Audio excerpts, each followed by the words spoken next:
That's fine.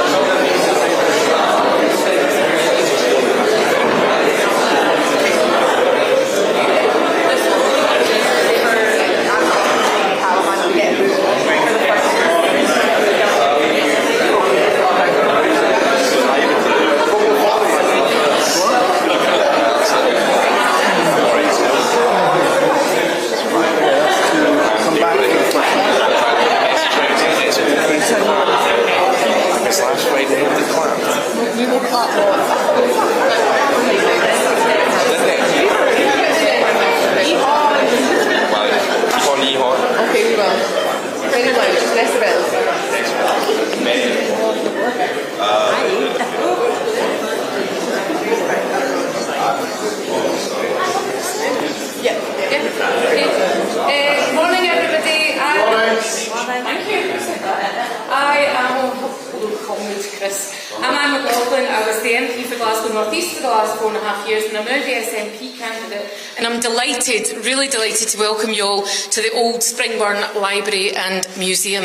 I rented offices here as an MP because the community of Springburn was tired of its heritage being erased.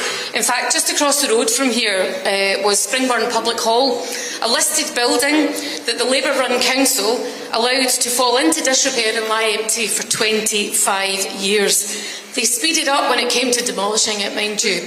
And over the Christmas period, when people were distracted in 2012, they pulled the whole thing down. In the reception area here, you can see some of the statues of Springburn women that were part of those public halls and which we are now displaying. So this building also lay empty for years, and people were desperate for it to be brought back into public use. So I came in as the anchor tenant, and although lockdown got in the way of our plans, which are still in place to open it to the wider community, we will still be doing that. And I'm delighted to say that meantime we've been joined by new tenants, the Ukrainian Association, which provides support for Ukrainians living across Greater Glasgow. It's very fitting that their new home should be here in an area that has long welcomed refugees. Now, so welcome, and I'm now very proud to introduce my friend and colleague Amy Callaghan up to introduce the First Minister's speech today. Amy.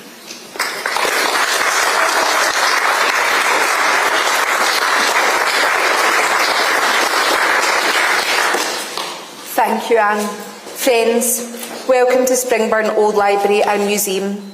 We're here today to talk about public sector spending. I'll focus my remarks mainly on our NHS before introducing the main act. Our precious NHS, it's there for us when we need it most, so we need to be there for it when it needs us most, and that time is now. We need to protect it from privatisation. That risk of privatisation used to come from Trump and the Tories, but at this election, the party pretending to offer change is the party short-changing Scotland by adopting Tory budget policy. At this election, it's the Labour Party who have been frank and clear about holding the door open to private companies. At least they're being honest about it. The next UK Health Secretary, Wes Streeting, has made it clear he wants to go further than just privatisation in hospitals. Sir Keir Starmer will tell you repeatedly his wife is a nurse in a big London hospital because he wants you to think his family is just like yours. But he plans to privatise that hospital as well as every other, including the Queen Elizabeth University Hospital across the river, where I'm heading straight from this to our hospital appointment. Friends, let me be clear. Once the door is open to private companies, as Streeting says he wants it to be, it will keep creaking open further and further with each budget that comes. This is a crucial juncture for our NHS. People sometimes say to me, but Amy, the NHS is devolved. Westminster can't just privatise it here. I understand why people say that. But when Labour start privatising the NHS in England, you know they're not doing that to spend more money in it. It's to spend less in it, of course it is. And less public spending in England automatically cuts the money Scotland is sent. For as long as Westminster holds the purse strings, it can nudge Scotland, push Scotland and force Scotland's hand. SNP MPs will not let that happen without a fight. So if you want to uphold the founding principles of the NHS, then you need to vote for the Scottish National Party on July the 4th. So to quote Wes Streeting himself, all roads lead back to Westminster. We know this. Westminster isn't protecting our NHS. The two Westminster parties who can win this election are both wedded to the same spending plans. The conspiracy of silence that will see our Scottish Government receive less in Barnett consequentials for our vital public services. Westminster isn't protecting our NHS. It doesn't even want to anymore. But the SNP do. The SNP always will. I have relied on our NHS a fair bit over my life, as I'm sure many in this room have. I stand here before you all as a living, breathing proof of why our NHS shouldn't be privatised. So friends, it's clear, a vote for the SNP on July the 4th is a vote to protect our NHS, to keep it safe in public hands. I'll now pass you on to the First Minister of Scotland and the leader of the SNP, John Swinney.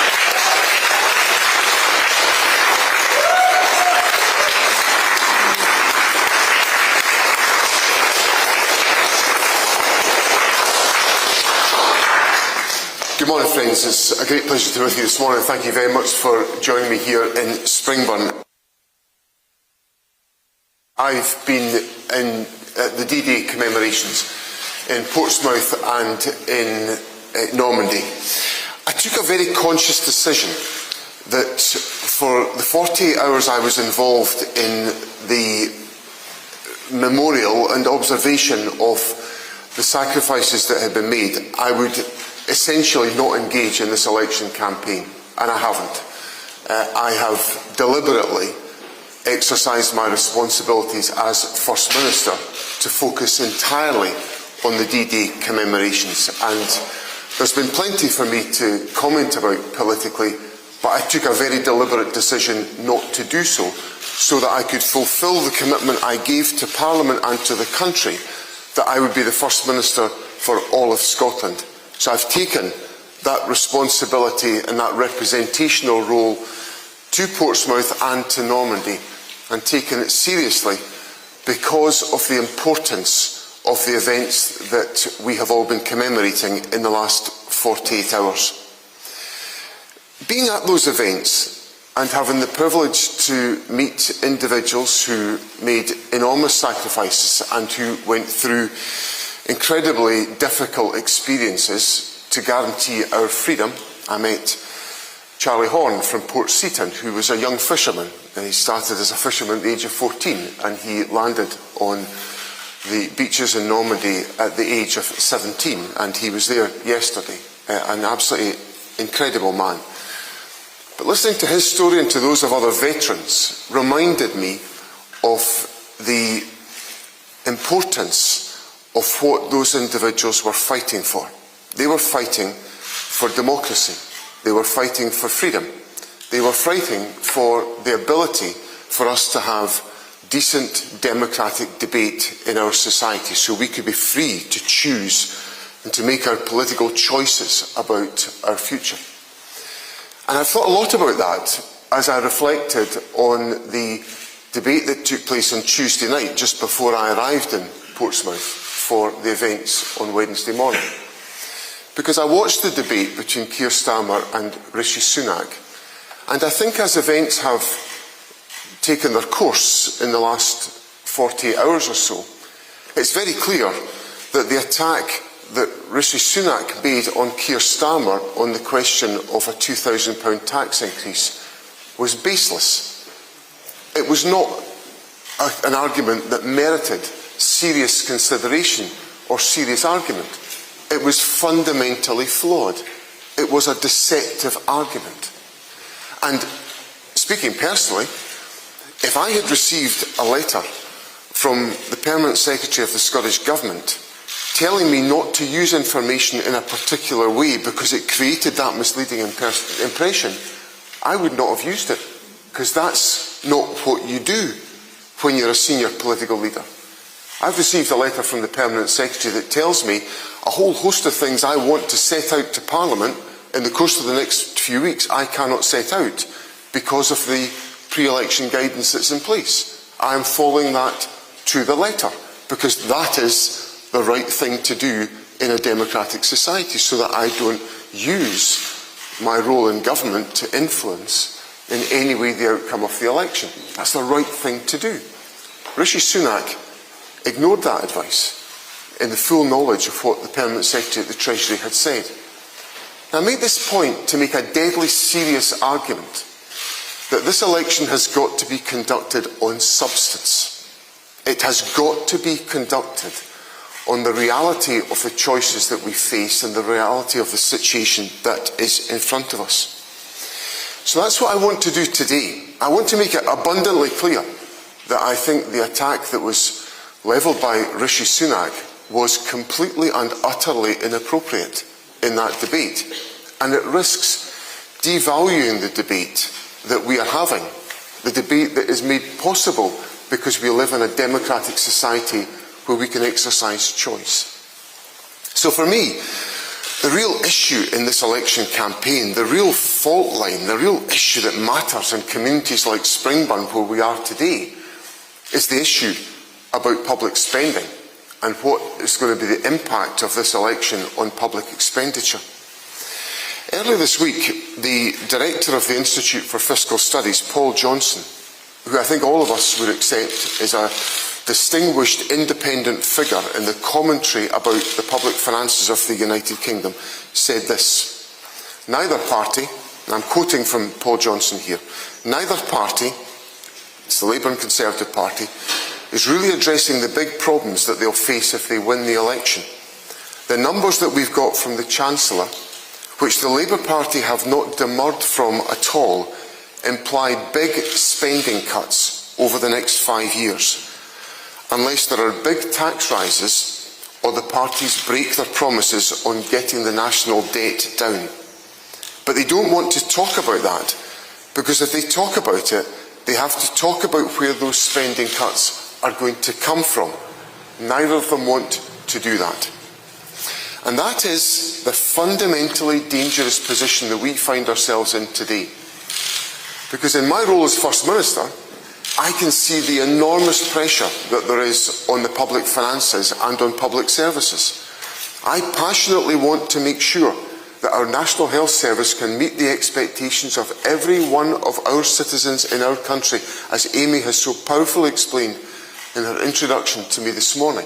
The National Health Service has got to meet the needs of individuals. Our schools have got to make sure that our young people have the best start in life. We must ensure that our colleges and universities are able to educate our student population to be skilled for the future, to be able to take forward the innovations of tomorrow. We've got to ensure that the housing stock of our country is replenished and strengthened to meet the needs of the population. These are all the necessary choices in public expenditure.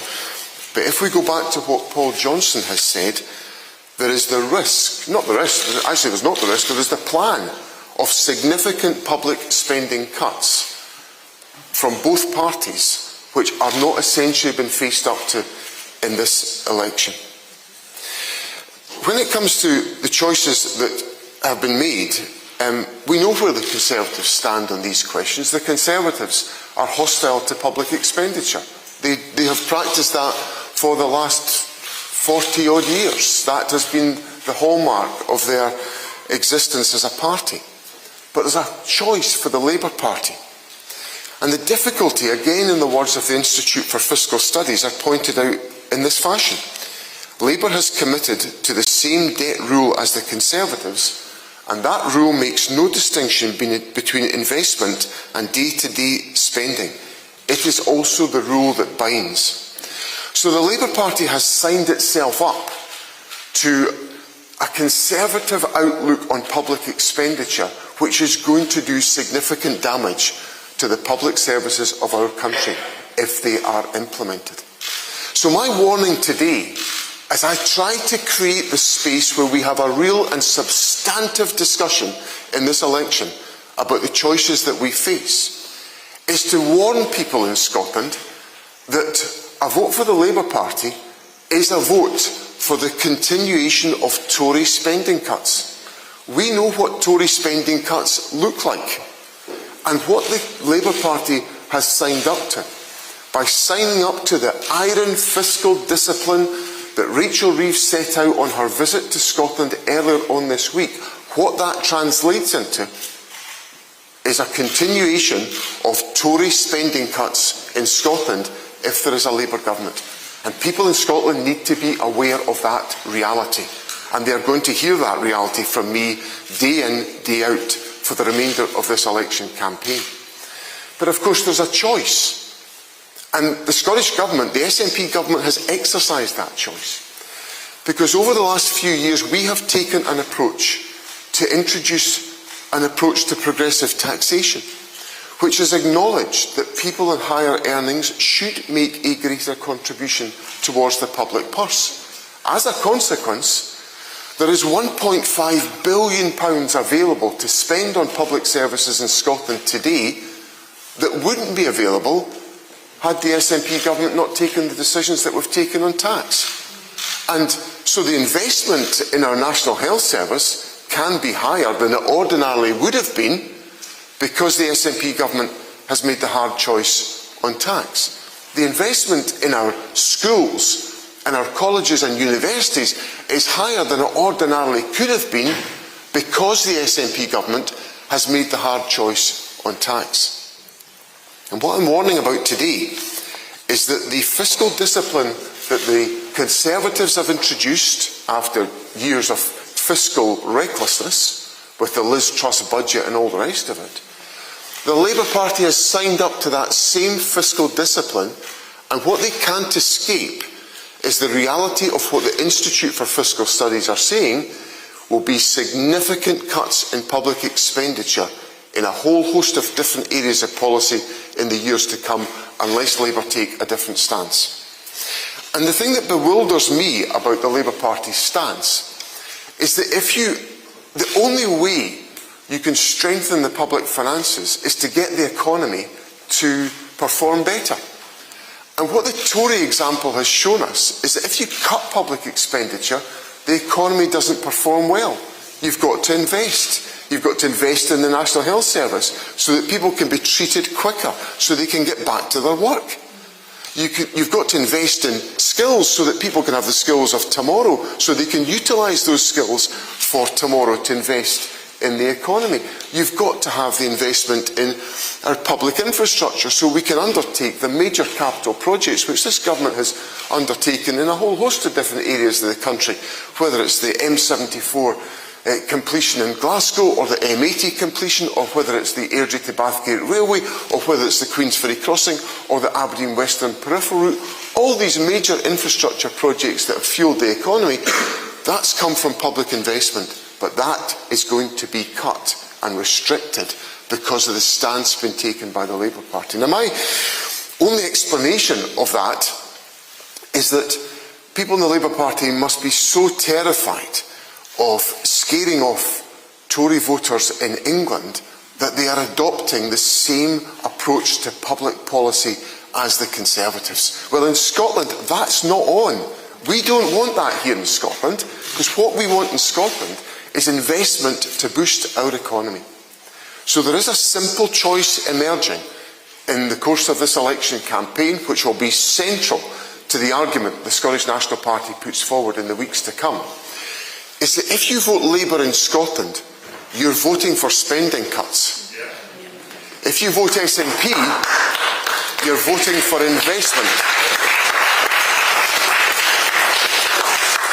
If you vote Labour in Scotland, you're voting for spending cuts. If you vote SNP, you're voting to invest in the future of Scotland. You are voting to put the interests of Scotland first. So in this election, we've got a very big decision to make. It's becoming ever more clear that it's all over for the Conservative Party. And if it wasn't all over before the Prime Minister's foolish decision to turn his back on the D-Day commemorations and return home to perpetuate the baseless claim he made on Tuesday in the television debate, it certainly is over now. So in this election, people in Scotland have got to think long and hard about whether they want to vote for a Labour Party that will deliver Tory spending cuts, or do they want to vote for the Scottish National Party that will invest in the future of Scotland and put Scotland's interests first. That is the appeal I make to people in Scotland today. This is our chance to vote SNP to put Scotland's interests and Scotland's National Health Service first. This is an opportunity for people to vote SNP for a future made in Scotland for Scotland. Thank you very much.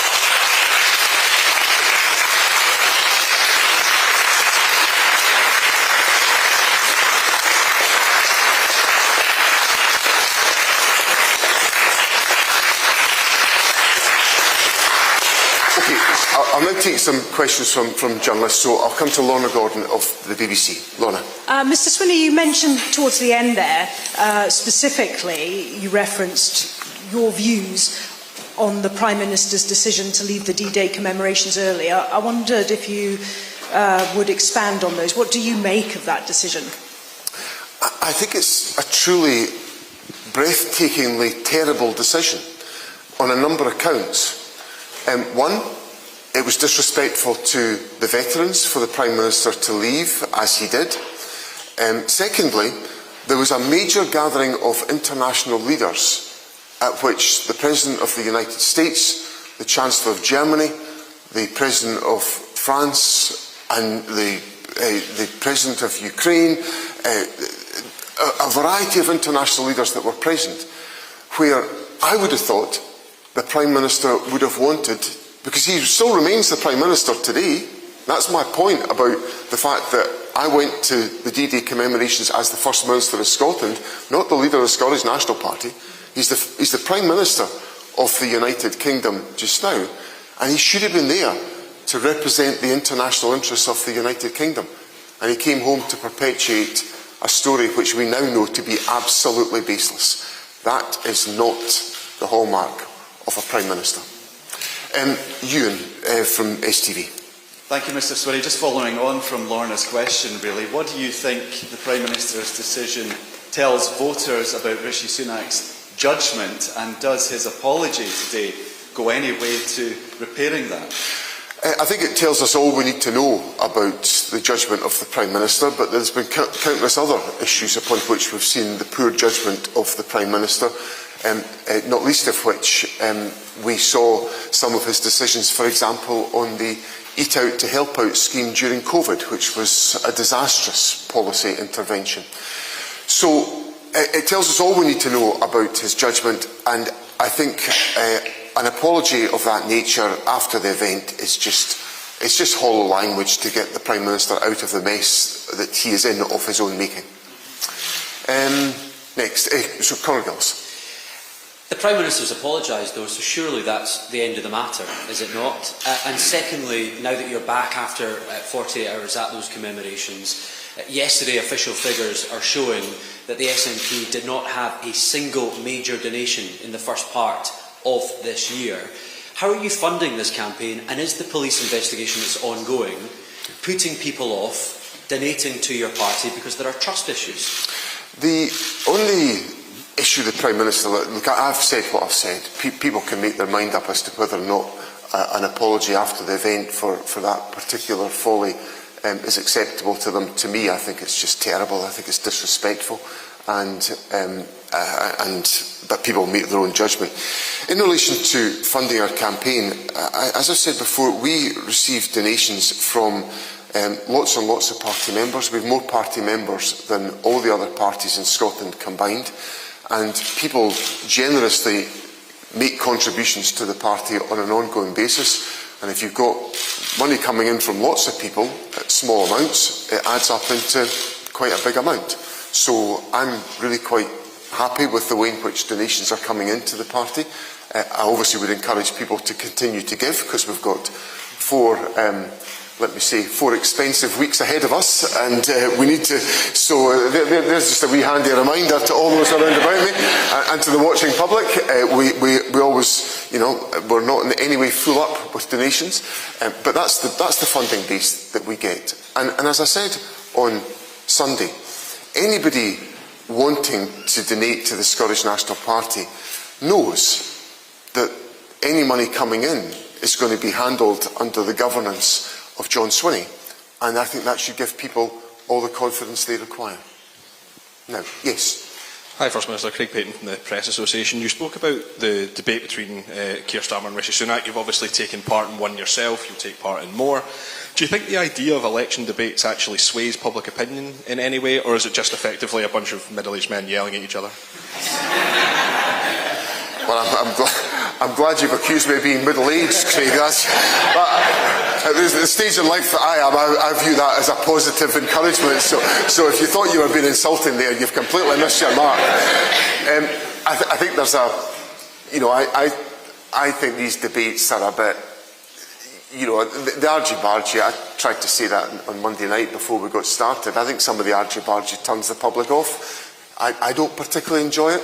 I watched the debate on Tuesday night. I didn't particularly enjoy it. I thought it was pretty sort of confrontational and unenlightening. And as I've said, it disguises the real issue. And the real issue is about the public spending crisis. So you can have all these political leaders, arguing away. But the public have got to engage on the real substance, which is that if they vote for the Labour Party in this election, they're voting for Tory spending cuts. And that's the message I'm going to be putting out to people, and that's what people need to hear in anything that I say in a debate, or any of my wonderful colleagues that are taking part in the debates as Stephen Flynn will be doing tonight in the BBC Leaders debate. Right, where am I going next? John Boothman. John, it's been a difficult start for the SNP. You've admitted it's been a challenge. This week your government seems unable to shake off that story about EU funding. The polls don't look great. The money's not coming in, no matter what you say about all the membership. Where do you go from here? Oh, for a right breath of fresh air and optimism there, eh? Gee whiz. Well, I'm actually enjoying myself. I think this is frankly my time, and I'm enjoying it. And I've now been to, actually I wrote it all down last night, so let me just try and get the numbers correct for you. By last night I'd been to 21 constituencies in the country. By the end of this weekend I will have been at 33. So although I wasn't on campaigning duties on Wednesday and Thursday, I'm paying for it now because I'm going to be on them for the next 3 days ad infinitum. So, and our campaign teams are very buoyed up around the country. I had a fabulous visit to Buckie on Saturday morning.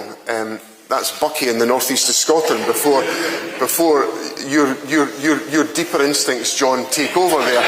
It's the town called Buckie in the northeast of Scotland, where I was welcomed by Seamus Logan, our wonderful candidate for Aberdeenshire North and Moray East, whose chances and prospects I think have got a great deal better after the completely shoddy behaviour of Douglas Ross yesterday.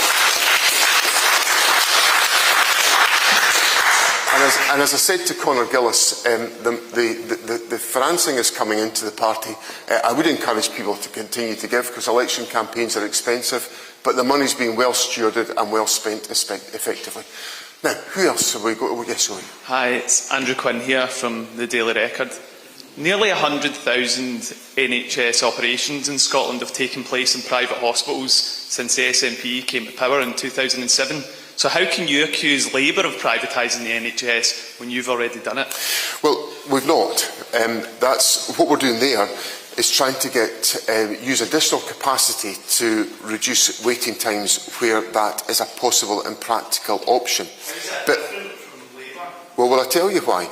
Because Wes Streeting's going around saying, I'm going to shove the door wide open to the private sector and I want partnerships with the NHS beyond hospital arrangements. That's what's different about it. And West Streeting saying, I'm going to go even further than Tony Blair. That's how it's different. And the effect of that is that if Labour don't properly invest in the National Health Service and increasingly privatise, will have an effect on the funding settlement for the National Health Service in Scotland. So not only will people in Scotland get Tory spending cuts from the Labour Party, they'll also get the extension of the NHS privatisation agenda, which the SNP will have no truck with. Now, yes. Hi, there's Alistair Grant from the Scotsman. You mentioned, obviously, the shoddy behaviour of Douglas Ross in the Aberdeenshire North and Moray East seat. What was your reaction to the events of yesterday, and do you think that seat is now the SNP's to win? Well, my first reaction was I genuinely was disgusted by what I witnessed. And I just cannot fathom how the Conservative Party, I assume it's the Conservative Party, or it just could be the absolute naked self-interest of Douglas Ross. I'm not sure if there's any difference between the two things there. But what has happened there is the most despicable way to treat somebody who's facing illness. Absolutely despicable way to treat somebody facing illness. And David Duguid is a well-respected Member of Parliament. My Westminster colleagues have very good relationships with him, and he is a good man, and he's facing health difficulties. Nobody, as far as I'm aware, was making any issue about his health issues. People accept these things happen. They happen to some of my colleagues. I've got a colleague just now who's been very seriously ill, Richard Lockhead, and we're supporting Richard. But for Douglas Ross to essentially require the removal of David Duguid, who was perfectly prepared to stand for election, and his local association wanted him to do so, just to create a new pathway for Douglas Ross to have a new opportunity, is a new low for even Douglas Ross. So I am disgusted by it. I'm horrified by it. I think it's no way to treat another human being.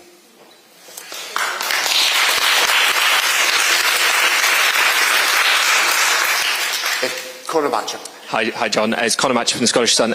You'll know that Taylor Swift is playing in Murrayfield over the next few weeks. Just to change the tone of this event, what are your 3 favourite Taylor Swift songs? Well, first of all,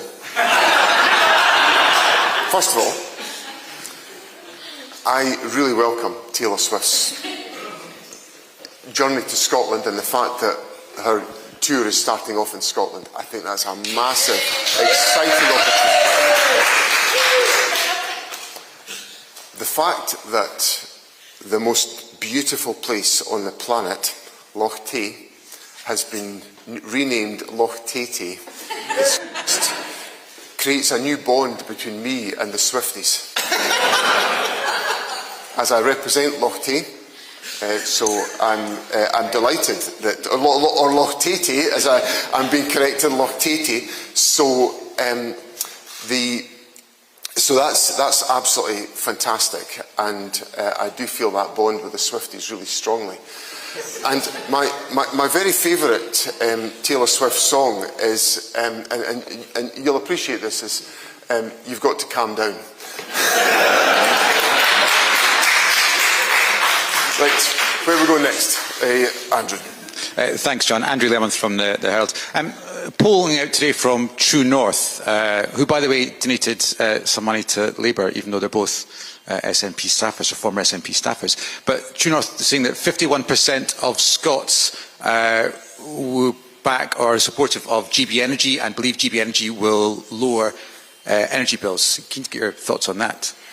Well, I think that's one of these classic examples where I think the more people find out about an idea, the less they'll be impressed by it. So, Keir Starmer made it clear, and of course Anna Sawar is not making it clear, that GB Energy is not going to be in any way a generating or producing company. So that's not going to give it the influence to reduce energy bills. So that's fundamental. So the more people find out about that, the more they'll realise that the GB Energy proposal is just another investment vehicle. Well, we've had an investment vehicle for years. It's called the Scottish National Investment Bank, which is helping the development of renewables. I was up in Ardazir. Mary McCallum was up in Nig, demonstrating the investment of the Scottish National Investment Bank already in renewables. This, long before GB Energy comes along, we're at the races already, making that investment, supporting renewables jobs and building up the opportunities within the Scottish economy. So I think the more people find out about GB Energy, they will realise just how timid it is and how limited it is. And it certainly will not have the effect that the Labour Party is proposing. Justin. Thanks, First Minister. I want to get your thoughts. Obviously, you're going to the game in Germany next Friday. So, given the state of current polling, what do you think is more likely? That the SNP will win a majority of Scottish seats, or that Scotland will beat Germany next Friday? I think both are a certainty.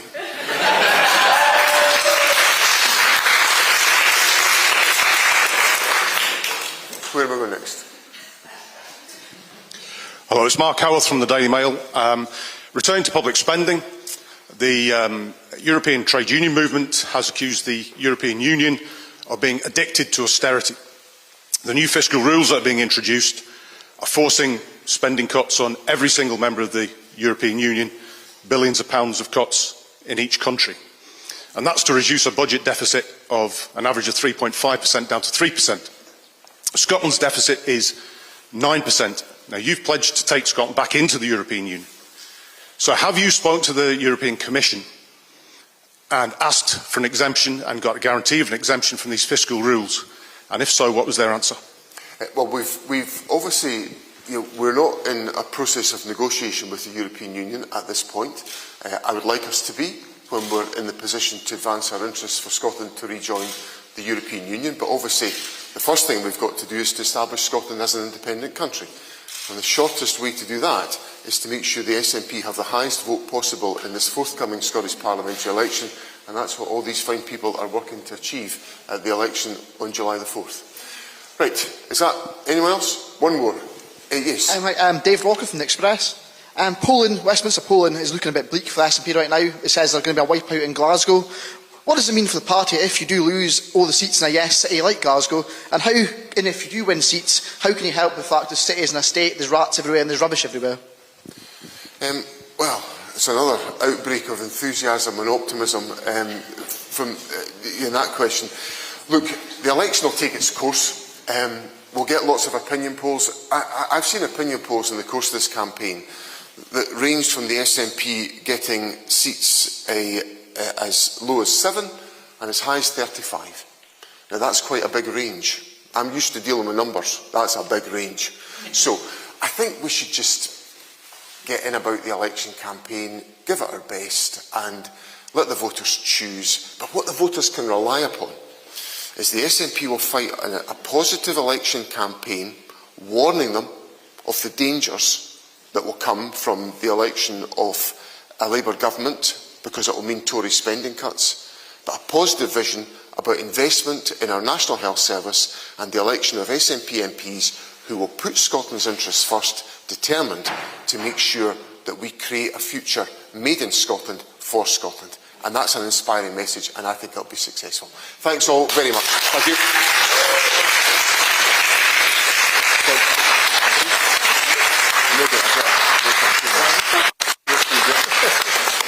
Nice to see you. Thanks all for coming out today. It's good to see you. You well? Yes. Nice to see you. You all right? Sorry?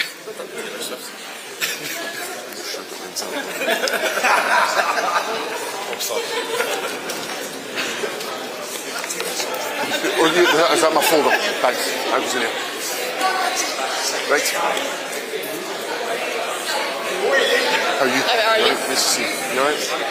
You've not come to my patch yet. I know I'm going to get to your patch. I was hoping I would get there today, but it's. Amy, you go in there. I'm going. Pink cup of